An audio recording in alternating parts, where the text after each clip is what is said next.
10 klinik servis Pasar Mardika Ambon dipecat tanpa alasan.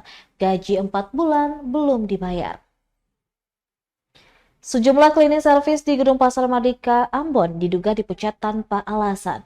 Kepada tribunambon.com, salah seorang klinik servis AE mengatakan mereka diberhentikan pada Senin 30 September 2023 tanpa pemberitahuan sebelumnya. Bahkan pemecatan tanpa ada kesalahan atau pelanggaran yang mereka perbuat. Dia menilai ada kejanggalan mengapa Dinas Perindustrian dan Perdagangan Disperindak Provinsi Maluku memberhentikan mereka.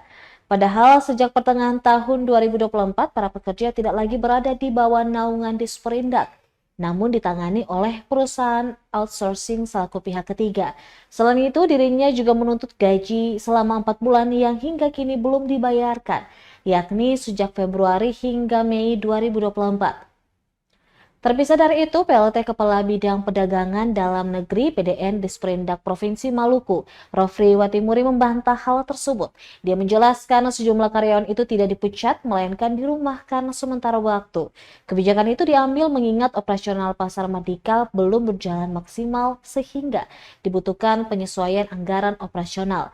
Dijelaskan sebenarnya ada 14 karyawan yang dirumahkan, namun 8 orang sudah dialihkan pekerjaan oleh perusahaan outsourcing. Alhasil hanya 6 orang klinik servis yang dirumahkan. Nantinya setelah Pasar Mardika operasional, gedung beroperasional dengan optimal, maka mereka akan diperkerjakan kembali. Sementara berkaitan dengan gaji 4 bulan yang belum dibayarkan, dirinya menjamin proses pembayaran akan dilakukan dalam waktu dekat.